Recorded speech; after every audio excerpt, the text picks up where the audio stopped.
Good morning, everyone. It's been a wonderful weekend here, and today is Monday.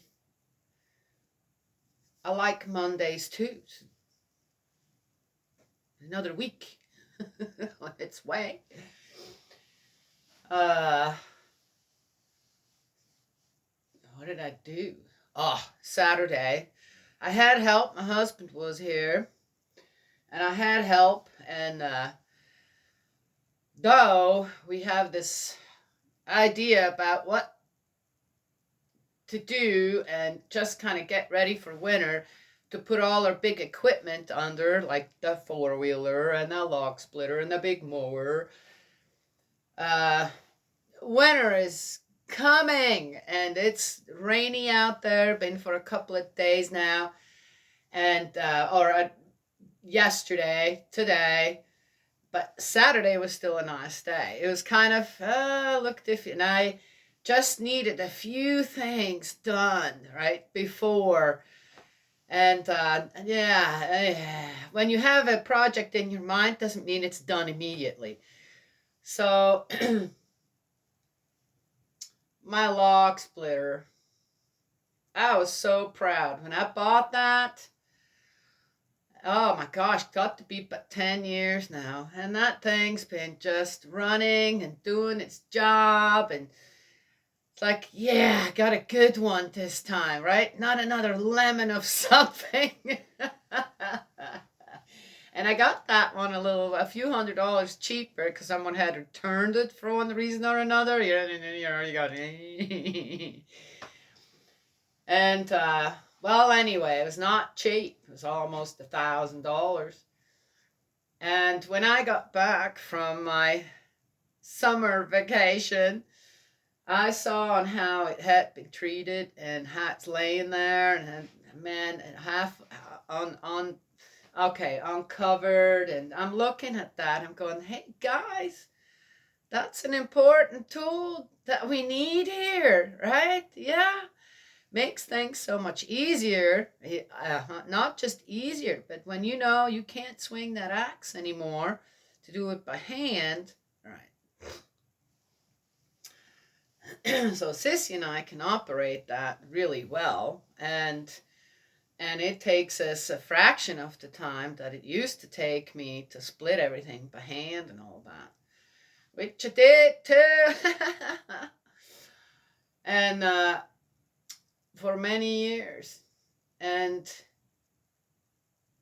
I looked at it, and it was like one of these things. I knew I couldn't move that by myself. It's got flat tires.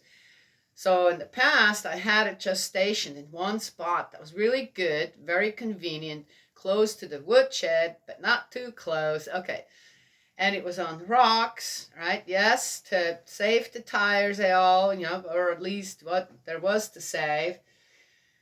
And it was just in the dirt. The neck of it was laying down in the ground. That's never been. And what's wrong with this picture? I'm not getting what's.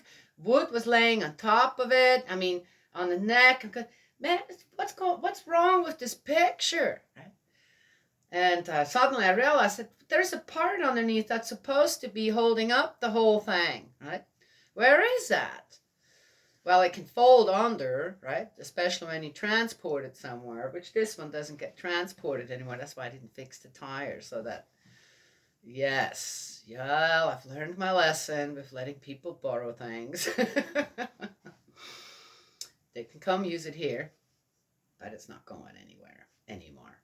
So I asked my husband, said, hey, can you just help me position this properly again? First, it's way too close to the woodshed. This is not good. And it needs to be, it needs to be properly stored, So properly stored. The best thing would be underneath something, but it's got a really, really good cover on it, and it's worked for many years like that. So he helped me move it, and I helped him move it, and sure enough, did I mess my leg up. But it's okay. I can still walk. So we positioned that properly, and he had a great idea. So we stuck a couple of logs underneath the log splitter, and it lifted up the legs out of the dirt. It's really, really stable, can be used just fine like that. And we fixed the neck. And then I could cover it really good and properly. And, right, yes, tie it all down. Yeah. Well, the night before, I had just about nightmares about that log splitter. I'm not kidding.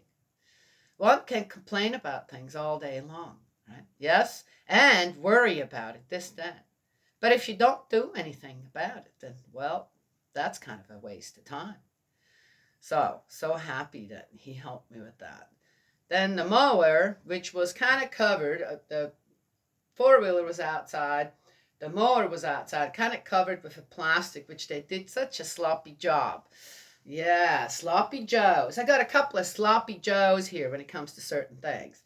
But I already know that, right? So I had it tied down properly around both of them, yet this was no way for them to stay out there. And I said, well, the one thing, the four-wheeler, I couldn't care less. It's not something I use. It's not something that, and it doesn't belong to me. But the mower, again, the mower's been with us. A big old mower. You walk it, it's easy to walk it, and it cuts down small trees if you have the right blade on it. I mean, I'm just saying, it's a great mower, has helped us here on this huge piece of property a lot, a lot. And again, though, it has to be stored properly for it to keep functioning, doesn't it? Yes. So I told my husband, I said, we're going to pull this into the garage. There is room there now because I cleaned up the garage. Yes, yes, yes. I said, there's room there now. We're going to pull it in. So we had the four-wheeler left. And I thought, well, I'll just cover that really good. It had good tarp over it. And I'm going, I just don't like things like that covered with whatever, in the middle of wherever, and it wouldn't start either. The battery had run down. Well, my husband fixed all that, showed me also, hey, in the future, in case, this is how you take the seat off, this is how you hook it up. If you have to move it yourself or something, I don't even know how to start that thing, but okay. It's good to know anyway. And I thought, I'll just park that right next to the chicken coop there, and then it's kind of out of the way. And I thought, I have this thing. Now, I took care of the two machines pieces of equipment that are really necessary here. Make the job much easier okay. That four-wheeler, couldn't care less. But it's not mine. Yes? And I thought, what a selfish thing it would be to just take care of my stuff, though it wasn't taken care of by other people either. And then just, whatever, okay. I make sure it's secured, it's covered, but otherwise couldn't care less. Yeah, that didn't go down well with my conscience in a way. And I thought, I know a better way. So we found a spot in the barn for it. Yes, our barn's big enough. It's sitting perfectly where it's in the dry. Yes.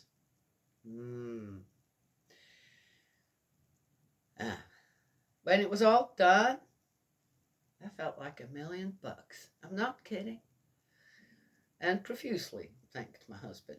Thank you for taking the time. And he did. Yes. He did, and even better. Got the four-wheeler running again. Yes. Had a better idea than I did for the log splitter. And he was strong enough to move the mower. It takes quite a bit of, but I said I messed myself up trying to help him, at least with the log splitter. Well, I have to worry about him too, right? What does it matter? So what? I'm going to make sure I'll take care of myself. Yeah, don't lift or this or that. Then watch someone else who also is up in age hurt theirself. Yeah, though he's still strong, his body's still working good still. He had a back injury or something going on in his back where he had big old surgery going, okay? That was many, many years ago, and he's doing good, but yet still, right? Does that give us, the rest of us, leave to just use him? Just about abuse him any which way? No. So we did it together, and I got a little hurt.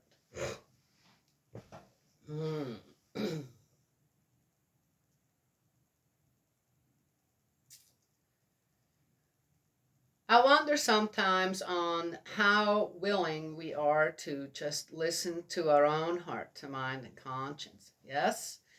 And rather than listening to other people.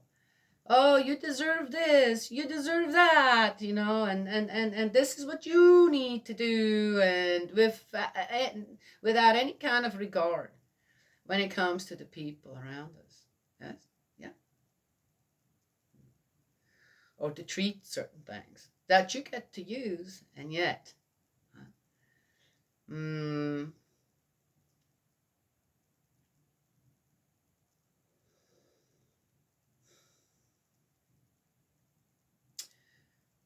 right? Yeah, okay. Anyway, I don't want to be that way. I don't. That's why I always stress. Listen, who should you have as a guide? Who should be your guide?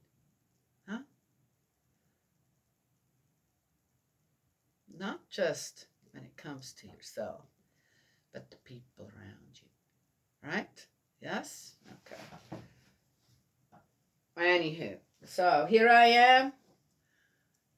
Slept like a baby the next night. Didn't have to worry about, or, that was the other thing. I kind of got upset about the log splitter, especially. Right? I was just upset. I was upset. I was very unhappy with the way it was being treated for the great service it had already given us and the care I gave it, yes, to keep working well. Made me upset that others just abused it like that in a way, right? I still don't know if it's actually running again, but it probably does. So we'll find out because I have to do some cutting out there eventually. It's coming, not right now. Oh, by the way, did you guys notice we had a Friday the 13th? I saw that morning. I'm going, oh, look, I thought there were several people in the house, and I'm going, I'm not going to say anything. As paranoid and superstitious people are about days like that, right? For no apparent reason, or just because somebody else had said something. And the thing is, the day went just great. Friday was a great day too. Just saying. Oh, by the way, we're in 2 Samuel 13. I was born on a 13th day of a month. On a Sunday. How much more Swiss can you get, right? Stay neutral about everything. Anyway, slept like a baby after all that was taken care of, and I knew it's worth the pain now. I just have to take it a little easier. It's all fine. As long as I can walk. As long as I can take care of the animals. If I have to slow down even a little bit more, I don't care. I'm just appreciative that I can walk. Yes? Ta-da! Yes. Okay, we're in 2 Samuel 13. Enough talk about myself here, right? Yeah, everybody has their stories. I could talk about somebody else, but why if I got my own stories? Just the same.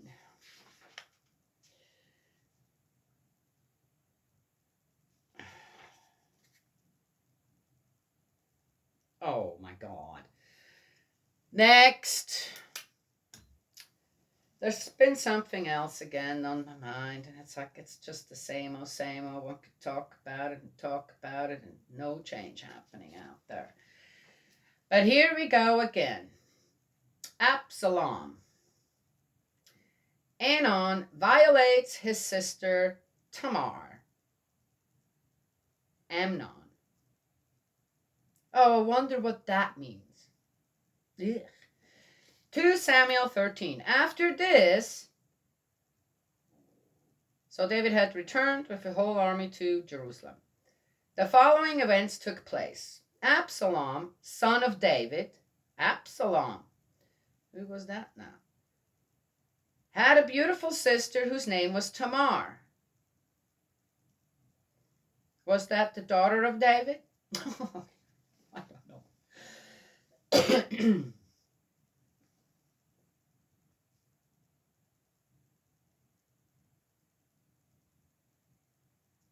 Oh, wow. Listen to this. Okay, all right, let's start this one up again. Absalom, son of David, had a beautiful sister whose name was Tamar, which also was David's daughter then. Amnon, son of David, fell in love with her, with his own sister. Different mothers, though, right? Well, okay. Amnon was so obsessed with his sister Tamar that it made him ill, since she was a virgin, and Amnon thought it impossible to do anything to her. Oh, wow. He had some scruples there. But Amnon had a friend called Jonadab, son of Shimea, David's brother. But Amnon had a friend called Jonadab, son of Shimea, David's brother. So Jonadab was David's nephew. And Jonadab was a very shrewd man. Oh, really? Son of the king, he said, tell me why morning after morning you look so worn. That's Jonadab asking Amnon. Won't you tell me? Amnon replied, I am in love with Tamar, my brother Absalom's sister. Then Jonadab said, Take to your bed, pretend to be ill, and when your father comes to visit you, say, Please let my sister Tamar come and give me something to eat. Let her prepare the food where I can see. What she gives me, I shall eat. So Amnon lay down and pretended to be ill. The king then came to visit him, and Amnon said to the king, Please let my sister Tamar come and make a cake or two where I can watch. What she gives me, I shall eat. David then sent word to Tamar at the palace, Go to your brother Amnon's house and prepare some food for him. Tamar went to the house of her brother Amnon, who was lying there in bed. She took dough and kneaded it, and she made some cakes while he watched and baked the cakes. She then took the pan and dished them up in front of him. But he refused to eat. Amnon said, Let everyone leave me. So everyone withdrew. Amnon then said to Tamar, Bring the food to the inner room, so that I can eat what you give me. So Tamar took the cakes which she had made and brought them to her brother Amnon in the inner room. And as she was offering the food to him, he caught hold of her and said, Come to bed with me, sister. She replied, No, brother, do not force me. This is no way to behave in Israel. Do not do anything so disgraceful. Wherever should I go? I should be marked with this shame, while you would become disgraced in Israel. Why not go and speak to the king? He will not refuse to give me to you. But he would not listen to her. He overpowered her and raped her. Well, the apple doesn't fall far from the tree, it sounds like. Well, there you go. Amnon was then seized with extreme hatred for her. The hatred he now felt for her was greater than his earlier love. Get up and go, he said. She said, No, brother, to send me away would be worse than the other wrong you have done me. But he would not listen to her. He called his personal servant. Rid me of this woman, he said. Throw her out and bolt the door behind her. She was wearing a magnificent dress, for this was what the king's unmarried daughters wore in days gone by. So the servant put her out and bolted the door behind her. Tamar put dust on her head, tore the magnificent dress which she was wearing, laid her head on her head, hand on her head, and went away, crying aloud as she went. Her brother Absalom said to her, Has Amnon your brother been with you? Sister, be quiet. He is your brother. Do not take the matter to heart. Tamar, however, went back to her brother Absalom's house inconsolable. When King David heard the whole story, he was very angry, but he had no wish to harm his son Amnon, whom he loved because he was his firstborn. Absalom, however, would not so much as speak to Amnon, since he hated Amnon for having raped his sister Tamar. weird. What did I say beforehand? Has been something else on my mind, right? And one could talk about it again and again and again. Nothing will change. There just will nothing change. Nothing will change.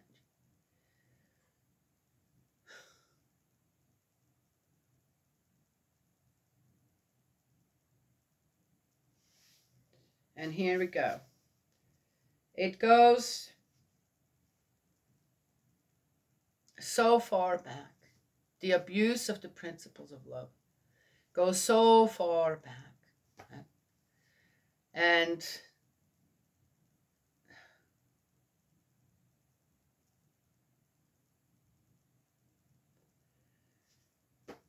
the excuses made for it. Right? So David loved, he so loved Amnon, right? His firstborn son. Well, what about his daughter then? She means nothing. You have so many wives, right? Yes. One more, especially what? Daughters. Yeah.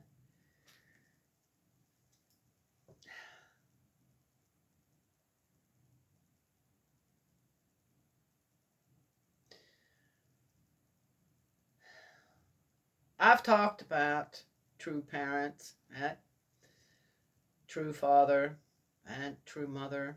True mother now, true father's passed away. True mother now is walking her path to help restore the world, at least to some semblance of, okay, God's people exist again in the world under a certain structure of guidance from God. Okay? Yes? Who do we belong to? Don't you rather belong to God than anyone else, really, when it comes down to it? And she walks just this horrific, difficult path. Oh, not because she's, you hear very little about her except for, if you're kind of in the circle, and here again, she's gone to this place, that place, and on how people unite. Yeah. Under the guidance of God that she's teaching or trying to, your heart to mind should be concerned about what the most? God's heart to mind. God's heart. Make God happy. Make God proud of you. That's basically her basic teaching. Yes? And acknowledge the people that God has sent to you, which True Mother is one of them. The infighting, the separation of people, then starting their sons, true parents starting their own thing, this and that, someplace else. Because they don't want that kind of guidance. A woman can't be good enough for that. She's not involved in politics or this or that.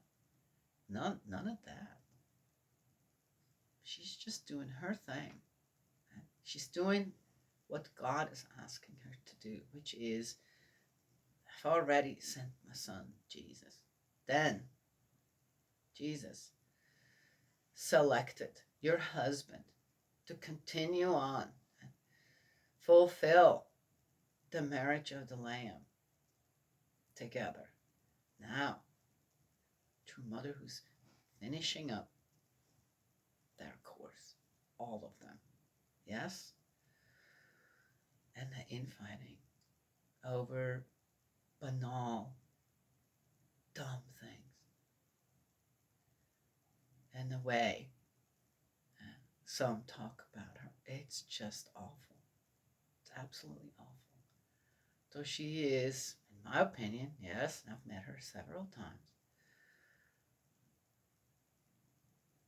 the most purest woman that there is on earth.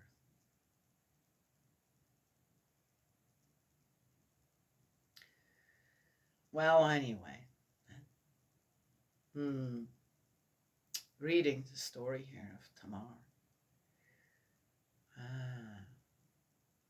and on how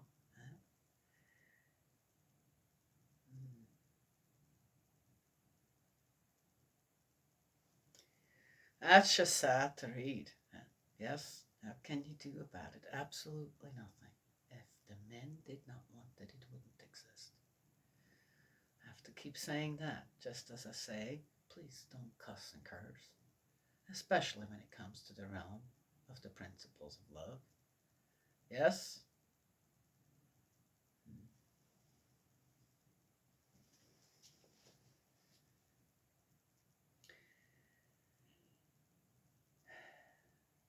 And we see the two sides, the two different sons.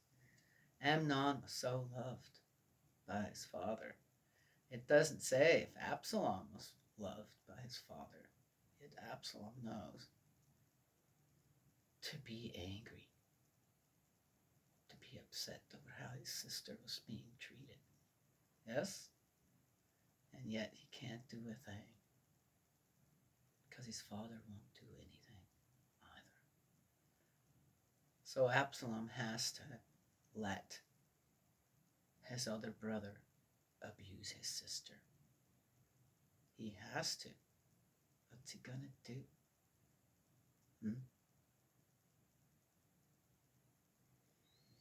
The hierarchy. Are you hearing this?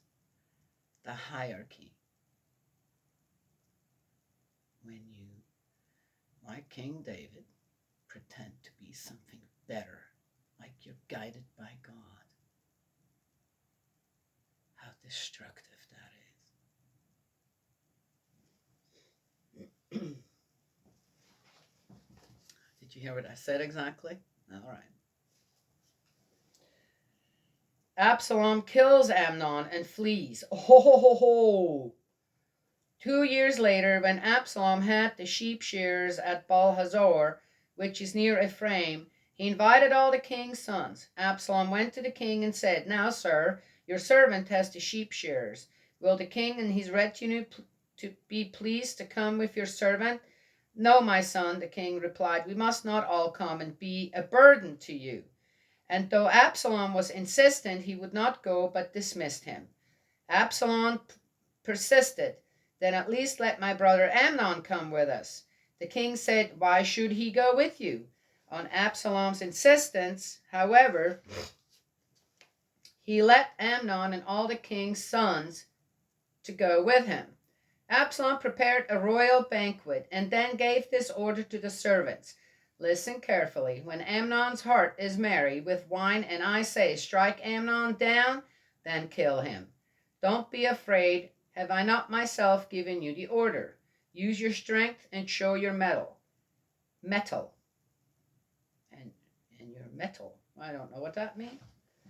Ooh, old word. Gotta go and check that out." Absalom's servants treated Amnon as Absalom had ordered. The king's sons all leapt to their feet, mounted their mules, and fled. Oh. While they were on the road, word reached David, "Absalom has killed all the king's sons. Not one of them is left." This is how false news travels fast. The king stood up, tore his clothes, and threw himself on the ground. All his officers tore their clothes too. Jonadab, son of Shimneiah, David's brother, then spoke up and said, "Do not let my lord take to heart the report that all the young men, the king's sons, have been killed, since only Amnon is dead." Oh, how would he know that? "For Absalom has been promising himself to do this since the day when Amnon raped his sister Tamar. So, my lord, the king must not imagine that all the king's sons are dead. Only Amnon is dead, and Absalom has fled." Interesting on how David didn't even, right? Someone else had to, his grandson had to come and say, "That's not true, Grandpa, it's only the one that did wrong, and you didn't do anything." But he didn't say that, since that guy actually also did what? Gave Amnon the idea on what to do with Tamar, right? Interesting. Look at there. So now he's, okay, all right. You know what? This all sounds so scheming. Blech. Blech. And Absalom has fled. The man on sentry duty looked up and saw a large troop coming along on the road from Bahurim. The sentry came to tell the king, I've seen some people coming down the Bahurim road on the mountainside. Jonadab then said to the king, there are the king's sons arriving. What your servant said is exactly what happened.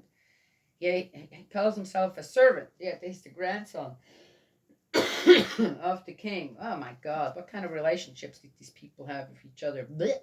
Okay, whatever. That's why you just take whom you want to your bed. This and that doesn't matter who it is and who they belong to or what your relationship is. They have no relation. There's no family relationship going on here. Why would Jonadab call himself a servant then? No, you know.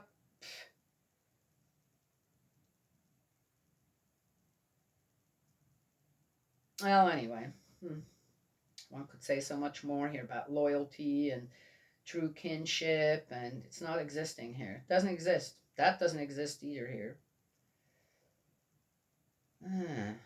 He had scarcely finished speaking when the king's sons arrived and wept aloud. The king and all his retinue wept aloud too.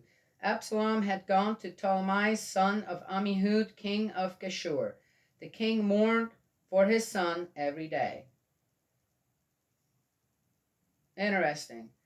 Not even a second thought to the daughter who, at that time, what does that mean? You get raped. But raped by your own brother. You just about might as well be dead. King David, not one day did mourn for her, right? And what? Gave some punishment to his son? Well, if you acknowledge that kind of sin in your son, what would you have to do at that time? Put him to death. Oh, okay. Well, he didn't want to do that. Joab negotiates Absalom's return. Oh, Joab. I guess he understands Absalom and his acts because of what he did, right, to avenge his brother, which, though that was in war. Well, anyway, when Absalom had gone to Geshur, he stayed there for 3 years. Once the king was consoled over Amnon's death, his anger against Absalom subsided. Whatever. That's the end of 13. So, one could all talk about now and what happened there. The one thing that happened. Again, I wonder how much the Ark of the Covenant still plays a role in all this. Where are the stone tablets with the 10 commandments that Moses had received from God? Can you guys hear anything out of, as we keep on reading these just horrific stories that read like a graphic novel or something, just about? Why are these stories in there like that? I'm a woman. How am I going to read this? Man, these men were just... Eesh.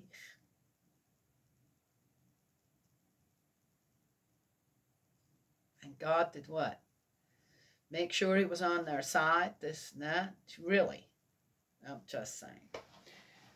But the one thing is, now here, Absalom stood by his sister and was really upset about what his brother had done and wouldn't have anything to do with him anymore. Right? Then the king just didn't do anything either. I must assume that Absalom from then on really tried to protect his sisters, his mother, and even his granddaughters. Yes, his own wife. You think people didn't know what David did? His sons wouldn't know what he did with that other woman? Nobody's safe from David. When it comes to doing horrible and horrific things. And here, his firstborn is exactly the same. The sad thing about Absalom, though, he knew what his father had done was wrong. What his brother had done is wrong.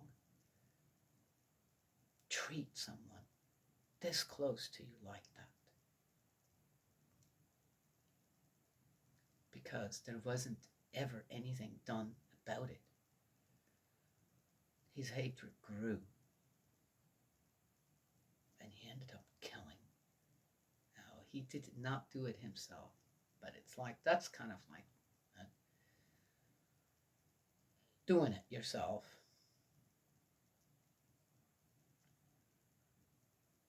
So now Absalom also is starting to break the 10 Commandments. Yes?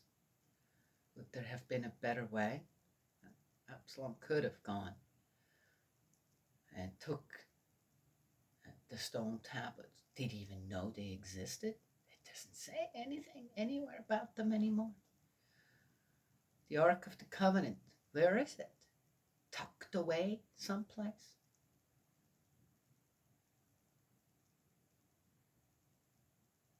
Remember when David brought the Ark of the Covenant to his palace? To his palace, not God's palace, his palace. It was somewhere in an outbuilding or something, right? It wasn't in the palace. You can go back and read up on it. I mentioned that as well. Is David teaching his children, his wives, who are raising the children most likely, and then teaching them about all that? About God? About God's guidance? About the 10 Commandments? And what happens when you break them? Well, it's a big old thing beforehand, right? Which one was it? Which was it? Ecclesiastes or something? Where a lot of how you take care of when people sin against the 10 Commandments. What happens to you? Absalom could have gone to his father and say, according to God's guidance, you need to take care of Amnon. You need to punish him accordingly.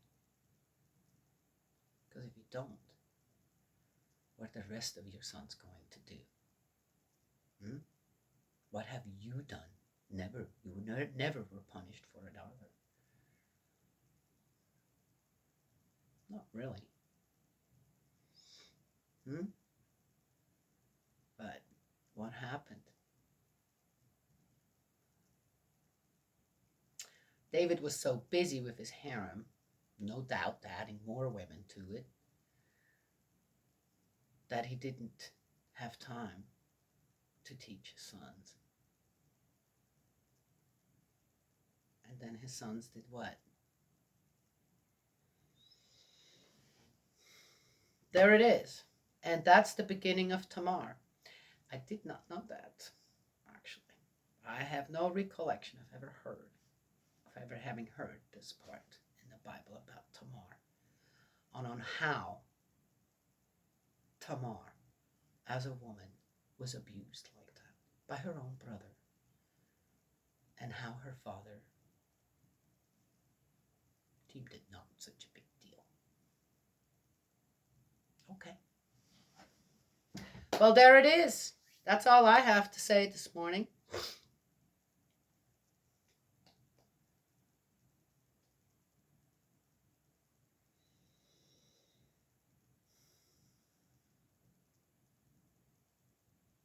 Too bad. Sounds like Absalom was a pretty good guy. Again, I don't really know much more about it, except for he was really upset on what happened to his sister. Right? Yes? Sounds like a good guy there, right? Sounds like his heart to mind was in the right place. It just, there was no guidance for it. Too bad.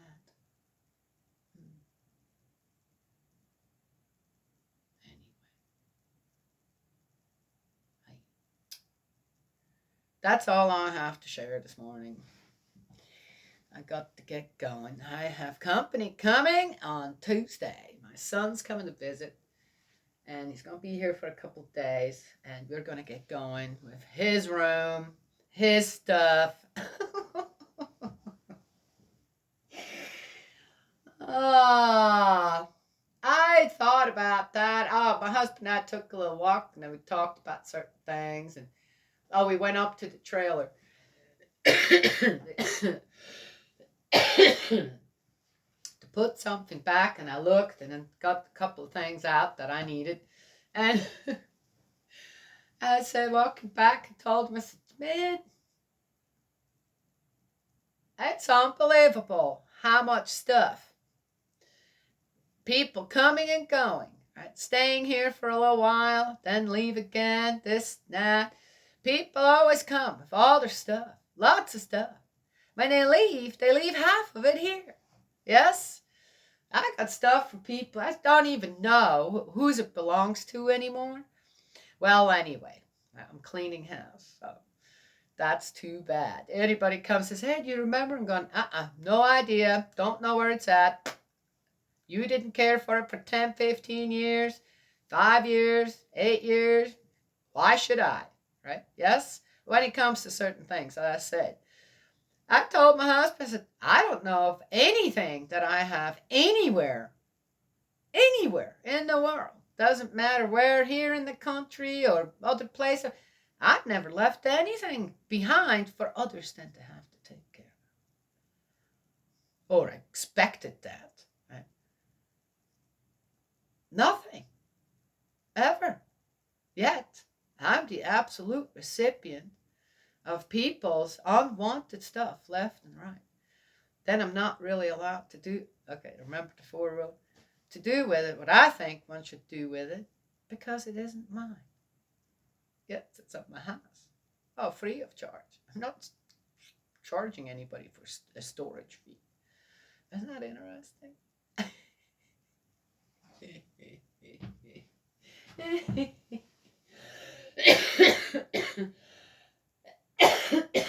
I find that interesting. A bit comical too, right? Yes. Well, anyway, things are changing here. Well, changing. I'm just getting to it now. So my son's coming. We're going to clean up his room. Still his room. My youngest are still her room. But it's starting to look good. It's becoming more of a what? A communal environment. Guest rooms, yes. Collect all the books together, yes. That they want to keep. And make them into nice, livable spaces rather than looking. I don't have any teenagers anymore. They're gone. One of them is, my youngest one's 25, going on 26, January. All my other children are in their 30s, going into their late 30s. Yes? Why am I still having certain things? There's teenager stuff. As a parent, you just go, oh my gosh, why would you put stuff like that on the wall? Why would you what is this? I always think that when you have to have certain things that you just want to, had a good time, you want to keep it as a memory thing, or I don't know what, right? Either, right, if that's the case, then take it with you. Or if it's certain other things, what I do is, right, I keep records of certain things. But that doesn't mean I keep everything. Yes? So I have all these books and stuff. Okay, all right. Yeah, it's my house, though. Yes, I live here. Anywho, so we'll see. And again, what did I tell them? Bring some proper plastic totes, big ones, so your things can be stored properly. And I don't have to worry about mice and certain other things. It's the way this is here. It's just the way it is, right? All that dust and I don't know what, the moisture in the house, the mildew, that cardboard boxes do accumulate a lot more faster than plastic totes. And again, why am I having stuff here I know is stored that in 10 years you can throw it all away? Yes? So here, what am I doing? Oh, yes.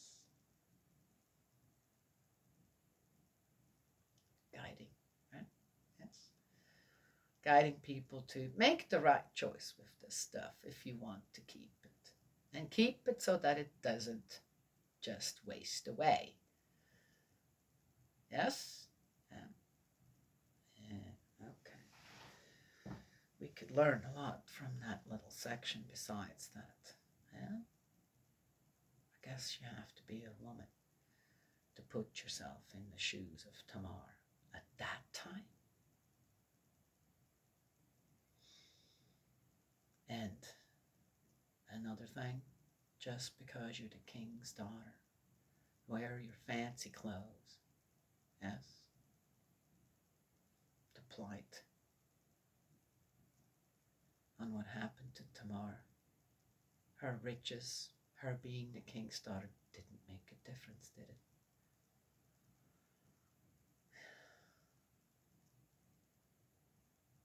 It's even more horrific when you get raped by your own brother, right? Yeah. Okay. All right. Oh, and she was even willing after. So just, they'll probably give me, yeah, who cares about the kinship here?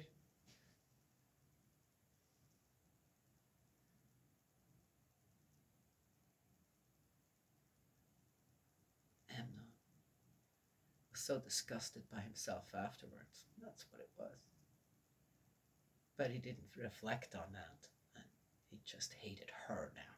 Instead of loving her, he hated her now. Obsession isn't love. And that's kind of what it sounded like. Anyway, right? Yes. All right. So there it is. I've said it all. Oh, I haven't said it all. But no way. No. By no. No. Yeah. No. Mm-mm. But gosh, one gets so tired of talking about it all in a way.